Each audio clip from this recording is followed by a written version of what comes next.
एक चित्रकेतु नाम का एक राजा था। उस राजा की बहुत सारी पत्नियां थी, पर दुर्भाग्य से संतान किसी के नहीं थी। एक दिन उनके यहाँ अंगिरा ऋषि आए। स्वागत है आपका हमारे चैनल राधे राधे में। पूज्य गुरुजी अनिरुद्ध आचार्य जी द्वारा बताए गए भगवत पुराण एवं भगवत गीता का बहुत ही अनमोल पाठ हम आज इस वीडियो में सुनने वाले हैं। एक चित्रकेतु नाम का एक राजा था। उस राजा की बहुत सारी पत्नियां थी, पर दुर्भाग्य से संतान किसी के नहीं थी। एक दिन उनके यहाँ अंगिरा ऋषि आए। राजा ने कहा, महाराज हमें पुत्र की कामना है, एक बेटा तो दो। संत जी ने फल दिया। कृपा करके राजा ने फल पत्नी कृतद्युति को खिलाया। समय आने पर वह गर्भवती हुई और उन्होंने समय आने पर एक सुंदर से पुत्र को जन्म दिया।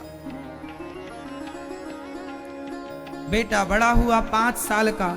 राजा की एक रानी को बेटा हुआ, बाकी जो रानियां थीं उन्हें जलन होने लगी कि राजा तो हमें प्यार ही नहीं करते।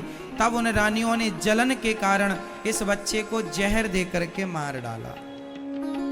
उन सभी रानियों ने इस बच्चे को जहर दे दिया। 5 साल का बेटा मर गया जहर खा के। रानी राजा रोने लगे, मेरा बेटा उठा नहीं।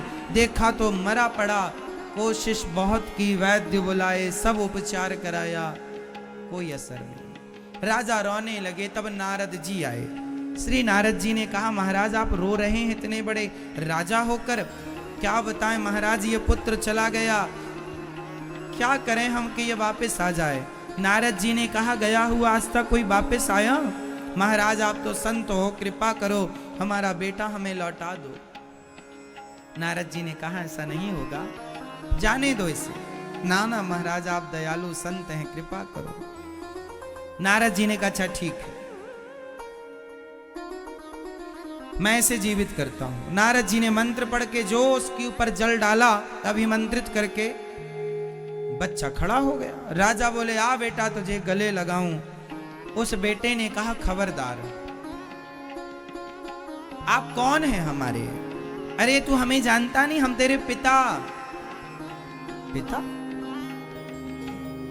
उस बच्चे ने कहा, पिताजी इस संसार में कितनी बार मेरा जन्म हुआ और कितनी बार आपका हुआ, कितनी बार आप मेरे बेटे बने, कितनी बार मैं आपका बेटा बना, किस जन्म का हिसाब रखते हैं? पिछले जन्म में मैं भिखारी था, भीख मांगने आपके द्वार आया तो आपने मुझे गेहूं काटा दिया था, साथ में थोड़ा सा गाय का सूखा हुआ गोबर, ओपले, कंडे दिए थे। मैं ले गया एक नदी के तट पर। सूर्य ढल चुका था, शाम हो चुकी थी। मैंने उन ओपलों पर आग लगा दी। ध्यान दिया नहीं, उन ओपलों में बहुत सारी चींटियां थी, सारी जल के भस्म हो गई। उसी आग पर मैंने 5 रोटियां बनाई आपके आटे से, और 5 रोटियां भोग लगाकर भगवान जी को खाई। तो आपकी 5 रोटियां खाई तो 5 वर्ष तक आपका बेटा बनकर मैंने 5 रोटियों का हिसाब चुकाया। आपके घर से मुझे कंडों में चींटियां मिली, वही चींटियां इस जन्म में आपकी पत्नी बनकर आई हैं। और आप,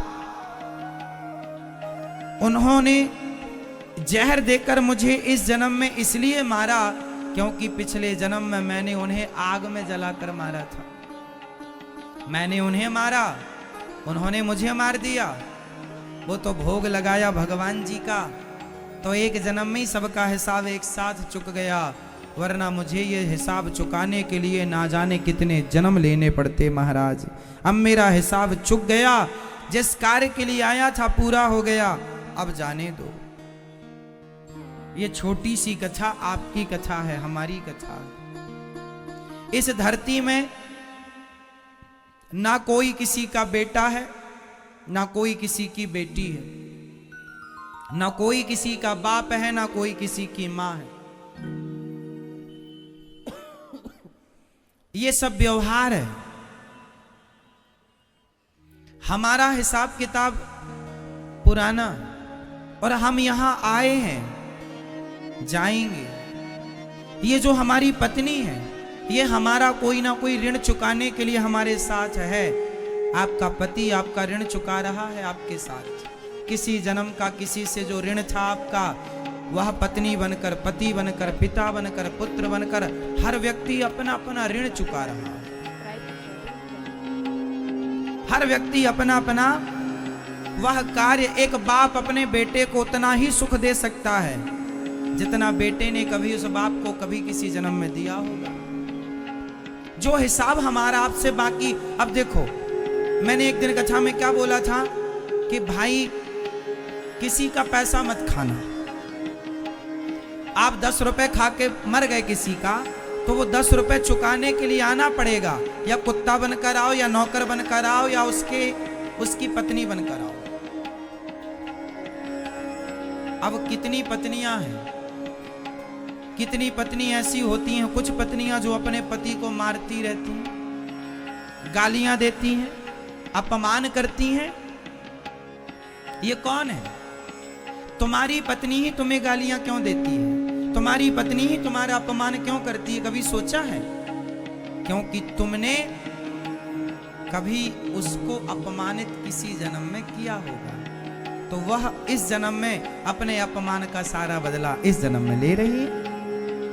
जरूरी नहीं है कि आपने आज हमारा अपमान किया तो आज ही हम आपका अपमान करेंगे, नहीं। अब इस अपमान के बदले के लिए बहुत सारे जन्म हो सकते हैं।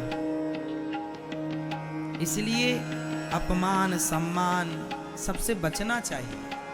मन भगवान में लगाओ, वही सब उलझन है। एक मां थी, एक पत्नी थी, एक पति था। एक पति अपनी पत्नी को खूब मारता था, इस गाल में, और ले जाके उसका सिर दीवार से पटक देता। एक दिन तो खून बहाई आ गई, गुरुजी हमारे पति ने बहुत मारा है। तो गुरुजी ने कहा, तेरे पति ने खाना पीना दिया कि नहीं? हाँ, खाना पीना तो प्रॉपर देता है, जाओ घर। दूसरे दिन फिर पिटाई हुई, दूसरे दिन भागी आई, गुरुजी आज बहुत मारा, देखो यहाँ लाल लाल हो गया पीठ में। गुरुजी ने कहा, खाना पीना दिया? हाँ, खाना दिया, जा। तीसरे दिन फिर आई, गुरुजी बहुत मारा आज फिर। गुरुजी ने कहा, खाना पीना देता? अरे देता है। वो सब छोड़ो, ये बताओ मारा क्यों उसने? क्यों मारता वो हमें? हमने क्या बिगाड़ा है उसका? क्यों बिगाड़, क्यों मारता हमें वो? गुरुजी बोले, तूने उसे मारा था पिछले जन्म में, मैंने उसे मारा। तू उसकी सौतेली मां थी पिछले जन्म में। आज जो तेरा पति है, पिछले जन्म में तू उसकी क्या थी? सौतेली मां। बहुत मारती थी तू उसको, बांध करके धूप में पटक देती थी। 4-4 दिन उस बच्चे को खाना नहीं देती थी। अच्छा है कि कम से कम तुझे वो इस जन्म में खाना दे रहा है। जितना तूने सताया है ना, उतना वो सता ही नहीं रहा है तुझे। सहना पड़ेगा। जितने थप्पड़ तुमने उसे मारे हैं, एक का ब्याज सहित मारता है। तुम मां थी उसकी, सौतेली मां थी, मारता। इस जन्म में वो तुम्हारा पति बनकर आया है, तुम्हें मार रहा है। भोगो, कर्म दंड है ये। को ना काहू को सुख दुख कर दाता, निज कृत कर्म भोग सब भ्राता। तो आपकी पत्नी जो भोग रही है, जो आपकी पत्नी आपके साथ कर रही है, अच्छा कर रही है, तो आपने उसके साथ कभी अच्छा किया तो अच्छा कर रही है, किसी के साथ बुरा किया। इसलिए जब आपके साथ कोई अच्छा करे और कोई बुरा करे, दोनों स्थिति में आप प्रसन्न रहा करो, क्योंकि ये सब जो आपको आज मिल रहा है, ये हमारा किया ही हमें प्राप्त हो रहा है। अच्छा या बुरा सब हमारा ही किया धरा है। हर व्यक्ति अपना अपना हिसाब किताब चुकाने आया है। पत्नी बनकर, पति बनकर, पुत्र बनकर, कोई किसी की पत्नी नहीं है, सब अपना हिसाब चुका रहे हैं। और जिसका जब हिसाब चुक जाएगा, छुट्टी। पत्नी अपना काम धाम पूरा करे, समय पूरा हो गया, फिर इंतजार नहीं करेंगी कि पति ऑफिस से आएगा फिर मरूंगी, नहीं, पहले ही मर जाती है, तुम आओ बाद में। हाँ या ना? उसका हिसाब पूरा हो जाएगा, एक सेकंड ना रुकेगी तुम्हारी पत्नी और तुम्हारा पति। हाँ या ना? सब अपना अपना काम करने आए हैं और तुम्हें क्या लगता हमारी पत्नी पकड़ के रखे हो? लगाओ लो, पकड़ के रखो, तिजोरी में बंद कर दो अपनी पत्नी को, पर उसका काम पूरा करके वो निकल लेगी। तुम कितना भी पकड़ के रखो, उसे पकड़ ना पाओगे तुम। आज तक कोई पति पत्नी को पकड़ पाया? और कोई पत्नी पति को पकड़ पाई? बोलो हाँ।